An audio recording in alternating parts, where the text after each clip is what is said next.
오늘 하나님의 말씀은 요한계시록 7장 1에서 17절을 중심으로 해서 말씀을 드릴 텐데요.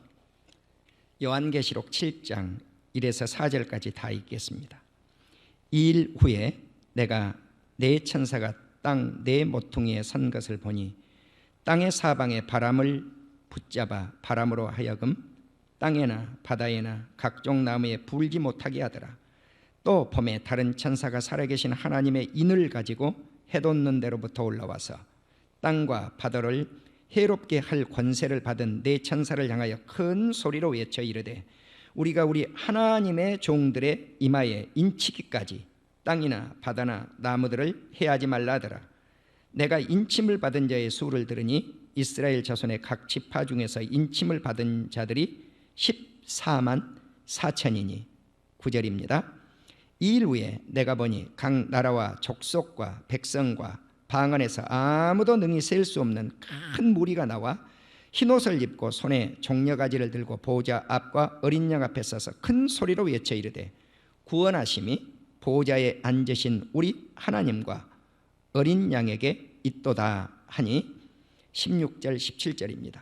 그들이 다시는 줄이지도 아니하며 목마르지도 아니하고 해나 아무 뜨거운 기운에 상하지도 아니하리니 이는 보호자 가운데 계신 어린 양이 그들의 목자가 되사 생명수샘으로 인도하시고 하나님께서 그들의 눈에서 모든 눈물을 씻어 주실 것임이라. 아멘.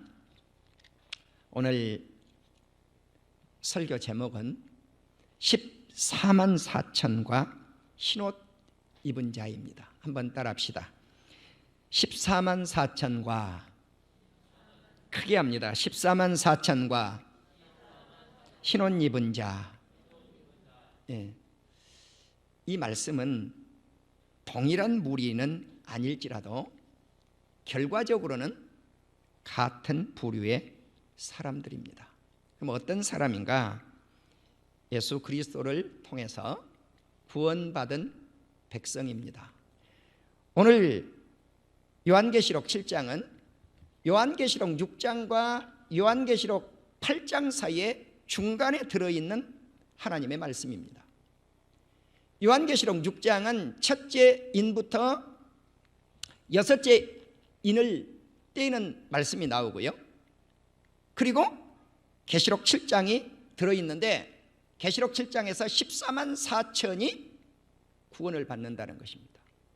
그리고 흰옷을 입은 사람들이 그 다음에 또 구원을 받는다는 것입니다. 이 말씀이 기록이 되어져 있고 그 다음에 8장에 가서 일곱째 인을 떼는 내용이 나옵니다. 그래서 중간 삽입 부분에 들어있는 말씀이라고 생각을 할 수가 있겠습니다. 자, 그러면 하나님께서 많은 재앙으로부터 우리 사랑하는 성도님들을 보호하신다는 말씀입니다. 누구를 통해서 이 말씀을 전해 주었는가? 네 천사와 또 다른 천사를 통해서 전해진 그 말씀이 사도 요한에게 주어서 사도 요한이 우리에게 들려주신 말씀입니다. 이제 요한계시록 7장 1절을 열면 어떤 말씀이 기록이 되어 있습니까? 2일 후에 그랬어요. 2일 후에 시작하자마자 2일 후에 이 말은 무슨 말씀이에요? 6장이다 그 말씀입니다. 계시록 6장 이후에 그러면 계시록 6장의 내용을 이해를 하셔야 2일 후에를 이해할 수가 있습니다. 예수님이 재림하시기 전에 6가지 징조를 인을 떼는 내용이 6장에 기록이 되어져 있습니다. 이 말씀을 읽으면서 이러한 재앙의 때가 어느 때인지는 정확하게 알 수 없지만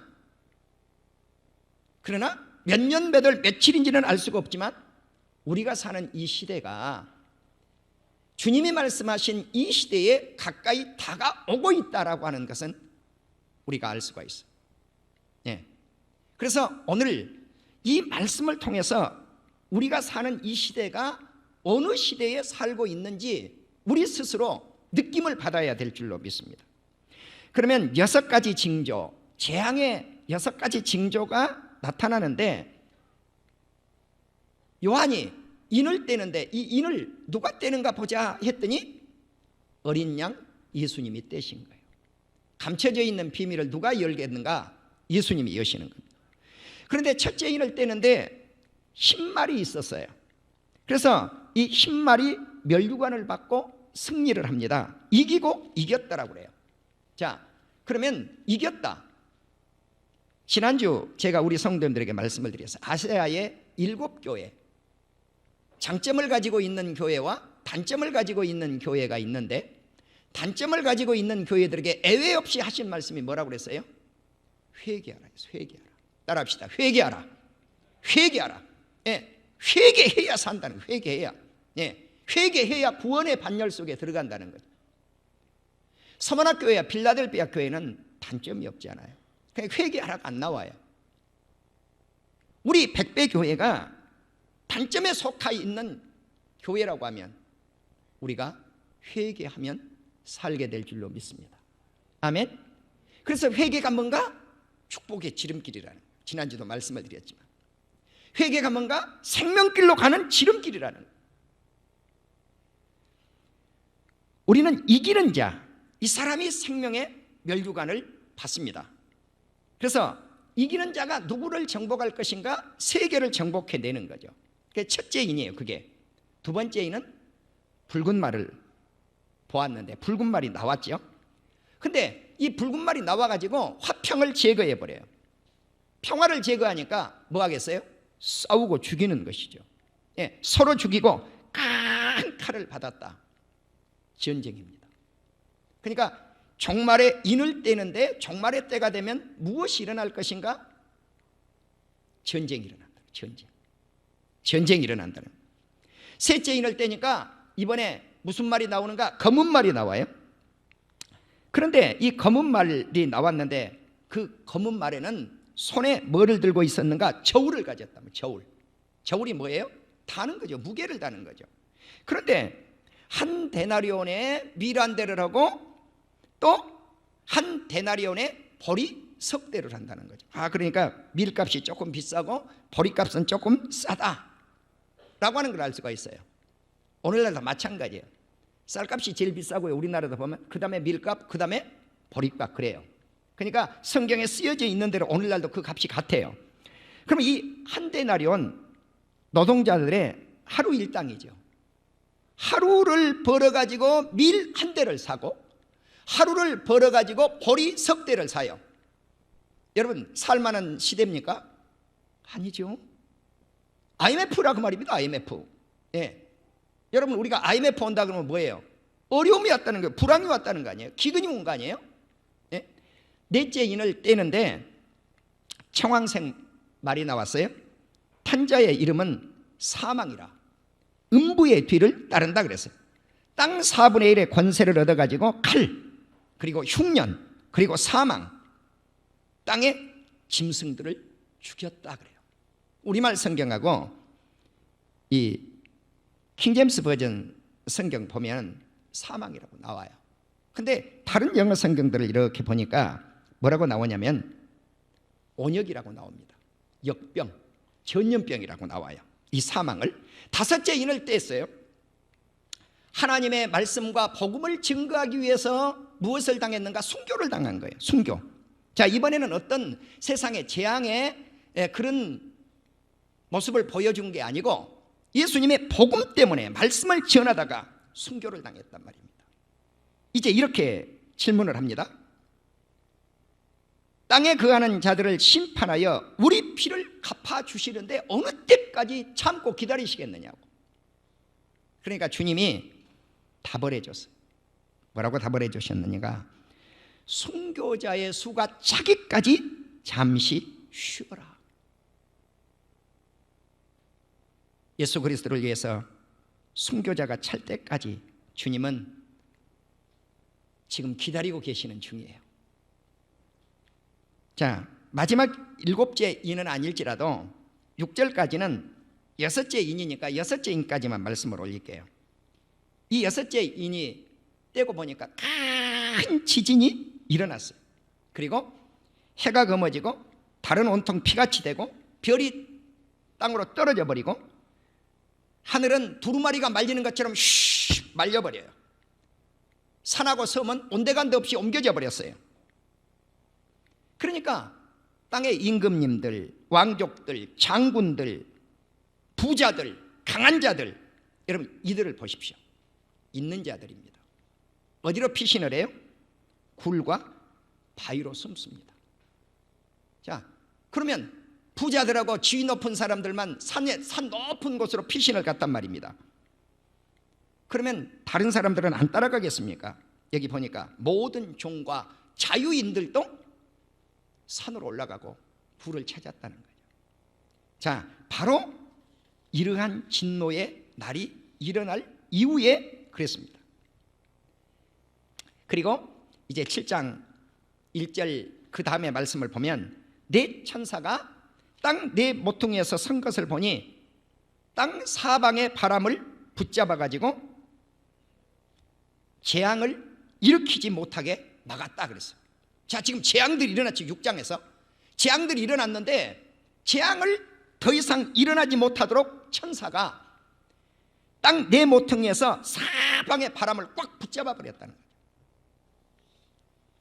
네 천사가 땅과 바다와 나무들과 이런 재앙을 일으키지 못하도록 바람을 탁 붙잡아 놨단 말이죠. 그런데 다른 한 천사가 살아계신 하나님의 인을 가지고 해돋는 데서부터 올라왔다 그래요. 이 해돋는데 해가 돋는다. 영어 성경을 보면 이스트 그려놨어요. 동쪽이라고 그려놨어요. 예. 또 이 아메리칸 스탠더드 바이블을 보면은 태양이 떠오르는 곳이라고 그려놨어요. 고영배 박사님은 해 돋는 곳, 카리스 주석은 해 뜨는 곳 똑같은 말씀이에요. 그 동쪽에서 인을 가지고 한 천사가 올라왔어요. 그리고 이 천사가 하는 말이 땅과 바다를 해롭게 할 권세를 받은 네 천사를 향해서 큰 소리로 외쳤어요. 우리 하나님의 종들의 이마에 인치기까지 땅이나 바다나 나무들을 해치지 말아라. 자, 다시 말씀을 드리면 하나님의 종, 구원받을 수 있는 하나님의 백성들을 의미해요. 그러면 여기서 하나님의 종을 먼저 한번 생각해 보시도록 하겠습니다. 하나님의 종들, 계시록 1장 1절을 보면은요, 다른 성경보다도 종에 관한 말씀을 기록을 했어요. 이 말씀을 누구에게 읽으라고 하는가? 예수 그리스도의 계시라. 왜냐고 하면 하나님이 그에게 주시사 반드시 속히 일어날 일들을 그 종들에게 보이시려고, 그의 종들에게 보이시려고 하는 종들에게. 계시록 10장 7절에 보면 7 천사가 소리를 내는 날 그의 나팔을 불려고 할 때 하나님이 그의 종 선지자들에게, 그 종 선지자들에게 전하신 복음과 같이 하나님의 복음의 비밀을 이루게 한다고 그랬어요. 그러니까 선지자가 누군가? 하나님의 종이에요. 계시록 15장 3절에 보니까 하나님의 종 모세의 노래. 자, 모세도 하나님의 종이다 이렇게 나와요. 사도 요한도 하나님의 종이죠. 계시록 19장 5절에 보면 하나님의 종들이 누군가? 하나님을 경외하는 사람들이에요. 이 사람들은 세마포 옷을 입은 자라 그랬거든요. 그러면 어떤 사람이 세마포 옷을 입었는가? 의로운 행실을 하는 사람들. 나는 저와 여러분들이 예수 그리스도의 의로운 세마포 옷을 입기를 주의 이름으로 축원합니다. 그러니까 이 하나님의 종들은 하나님을 경외하는 사람이요, 세마포 옷을 입은 사람이요, 옳은 행실을 행하는 사람인데, 이 사람들은 계시록 19장 7에서 8절에 보면 어린 양의 혼인잔치에 초청받아서 흰옷을 입은 하나님의 사람들이라고 하는 것을 알 수가 있습니다. 계시록 22장 3절에 보면 다시는 저주가 없다 그랬어요. 그건 누구에게 저주가 없는가? 하나님과 어린 양의 보좌에 그 가운데 앉아 있는 사람들, 그 사람들이 누군가? 그의 종들이라는 것입니다. 하나님의 종들, 바로 이들이 이제 천국에 들어가는 것이죠. 계시록 22장 8, 9절에 보면 요한이 천사의 발 앞에 엎드려서 경배를 하려고 하니까 나도 너하고 똑같이 종이다 그래요, 천사가. 그러면 요한도 종이고 선지자도 종이고 하나님의 말씀을 지키는 자도 종이고 천사도 종이고 동격이죠. 심부름꾼이라는, 누구의 심부름꾼인가? 하나님을 섬기는 심부름꾼이라는, 바로 이 종들, 이 종들을 하나님께서 구원하시는데 이들이 인침을 받는다. 자, 어디에? 이마에 인침을 받는데 각 지파 중에서 인침을 받은 자들이 14만 4천 명이라. 14만 4천 명만이 그러면 구원을 받을 것인가 하는 거죠? 아닙니다. 모든 주석가들이 거의 이 말씀에 대해서는 공통적인 주석을 해요. 그게 뭔가? 이건 무한대수라는 거죠. 예수 그리스도를 믿는 모든 백성들을 14만 4천이라고. 네. 12의 배수지요. 14만 4천이 12지파. 그래서 이제 여기에 12지파의 이름이 쭉 나왔어요. 근데 여기에 빠진 지파가 있어요. 한 지파당 1만 2천 명씩 구원을 받는다고 나와요. 자, 이 말씀을 보면 유다가 맨 앞머리에 나오고요. 그 다음에 루벤 지파가 나오고요. 그 다음에 갓 지파가 나와요. 그러니까 태어난 순서가 아니에요. 그 다음에 납달리가 나오고요. 그 다음에 므낫세가 나오고요. 시므온이 나오고요. 레위가 나오고요. 이사갈이 나오고 스불론이 나오고 요셉이 나오고 베냐민이 나와요. 그런데 여기서 우리가 어느 지파가 빠져버렸는가? 단 지파가 빠졌어요. 단이 나오지를 않아요. 또 누가 나오지 않는가? 에브라임이 안 나와요. 에브라임 대신 요셉이 들어갔단 말입니다. 그럼 왜 그럴까? 왜 그럴까? 왜 단이 빠져버리고 에브라임이 사라져버렸는가? 단과 에브라임의 공통점이 있어요. 그게 뭐냐면 창세기 49장을 우리가 보시면은요,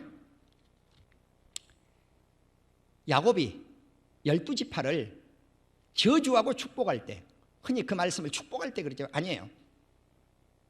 레위 같은, 시몬 같은 사람, 단 같은 사람에게는 그렇게 좋은 말씀을 남기지 않았어요.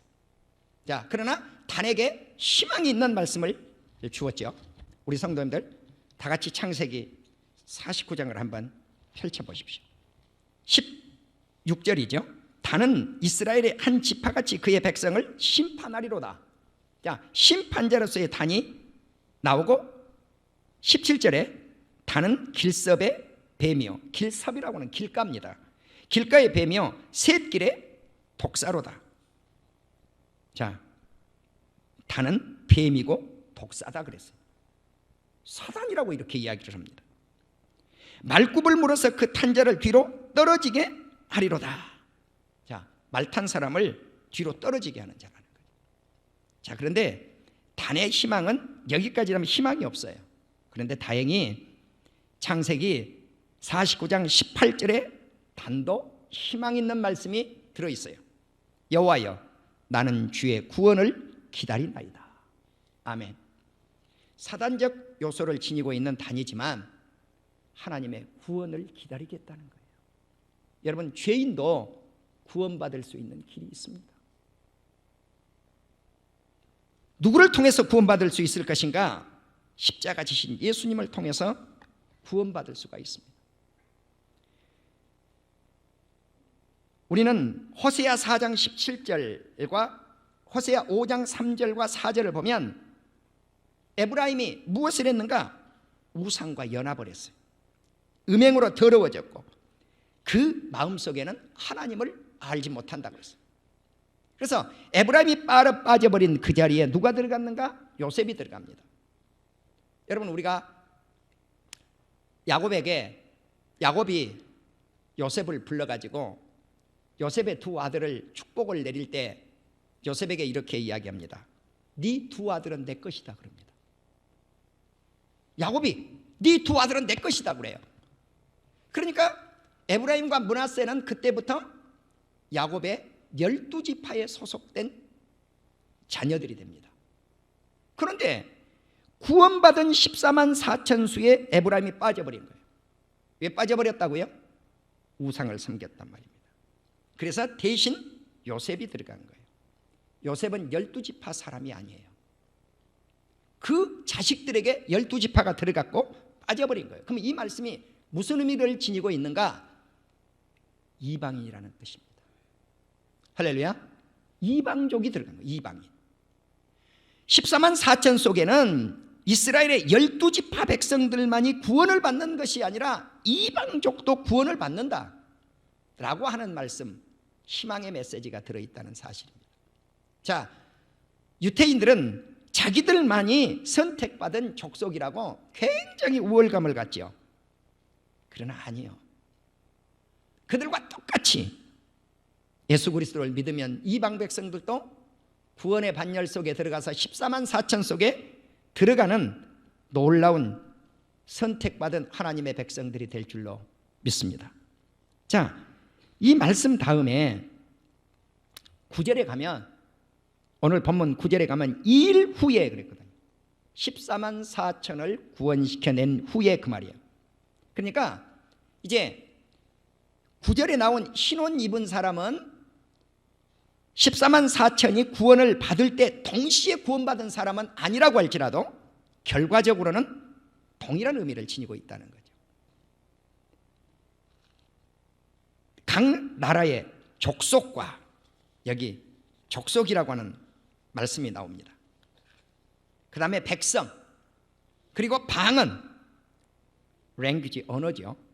자, 각 나라, 모든 나라에 every nation, 족속, 트리브. 자, 이 족속이 됐든 저 족속이 됐든, 이 백성이 됐든 저 백성이 됐든, 언어가 다른 언어를 사용하고 있는 백성이 됐든, 이 사람들이 다 나왔어요.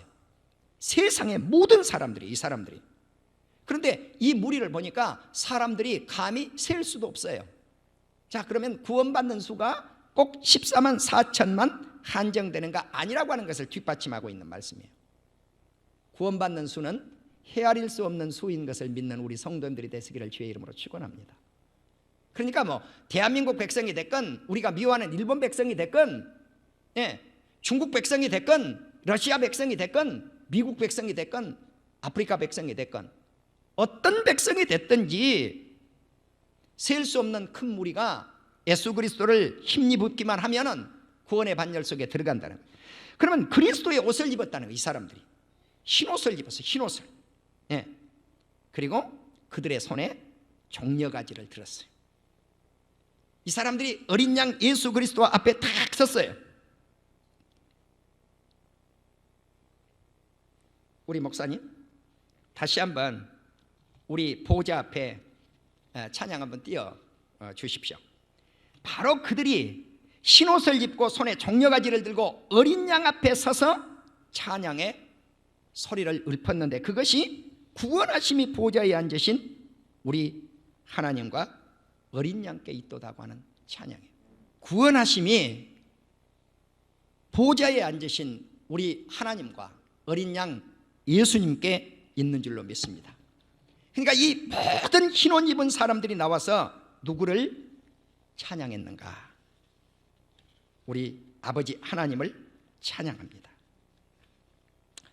구원받은 자, 모든 천사들, 장로들, 내 생물, 이들이 다 하나님의 보좌 앞에 얼굴을 대고 하나님께 경배합니다. 아멘. 찬송과 영광, 그리고 지혜와 감사, 존귀, 권능, 힘, 이 모든 것들이 우리 하나님께 세세 무궁토록 있도다. 계시록 5장 12절에 보면요, 이 감사를 부로, 부가 우리 하나님께 있다 그랬어요. 그때 장로 중 하나가 이렇게 응답을 합니다. 신혼 질문을 합니다. 신혼 입은 자들이 누구며 어디에서 왔느냐? 그러니까 요한이, 네 주님 당신이 아십니다. 예수님 당신이 아십니다. 그러니까 주님께서 말씀을 가르쳐줘요. 큰 환난에서 나온 자들이다. 그런데 이들이 어린 양의 피, 그 옷을 씻어서 희게 된 자들, 보혈의 피로 깨끗하게 된 자들이라고 말씀을 합니다. 그들이 하나님의 보좌 앞에 앉아있고 성전에서 밤낮 하나님을 섬겼습니다. 그런데 하나님이 이들을 향해서 줄이지도 않게 하시고 목마르지도 않게 하시고 해나 뜨거운 가운데 상처를 입지 않도록 해주셨습니다. 왜냐고 하면 보좌에 앉아 계신 그 어린 양이 우리들의 목자가 되기 때문입니다. 그 목자 되신 예수님이 생명수 샘으로 우리를 인도하셔서 하나님께서 그들의 눈에서 모든 눈물을 닦아주셨습니다. 이 말씀은 계시록 21장 3절 등에도 나와 있죠. 하나님이 우리와 친히 함께 하셔서 눈물도 닦아주시고 사망도 애곡하는 것도 곡도 아픈 것도 다시는 잊지 않도록 다 제거해 주셨습니다. 그리고 그 예수님이 우리를 생명수 샘물로 목마른 자에게는 값없이 이기는 자에게는 하늘나라를 상속받게 하리라 라고 말씀을 해 주셨습니다. 이제 계시록 21장 마지막 부분을 보시면 그렇지만 두려워하는 자, 예수님을 믿지 않는 자, 흉악한 자, 살인자, 음행자, 점치는 자, 우상숭배자, 거짓말하는 모든 사람들은 유황의 못에 던져진다 그래서 반대죠. 나는 이런 말씀이 들어있어서 사람들이 계시록을 볼 때 두려워하는지는 모르겠습니다. 그러나 예수 믿는 우리 성도님들은 넉넉하게 그 나라에 들어가시게 될 줄로 믿습니다. 이제 계시록 22장 1절에 보니까 생명수 강이 어디에서 흘러나오는가? 어린 양 예수님께로부터 그리고 하나님께로부터 그 생명수 강이 흘러나온다라고 말씀을 했습니다. 나는 저와 여러분이 우리 주님 재림하시기 전에 14만 4천을 구원해 내시고 신혼 입은 하나님의 사람들을 구원해 내실 때 그 자리에 우리 사랑하는 성도님들과 제가 그 자리에 있기를 주의 이름으로 축원합니다.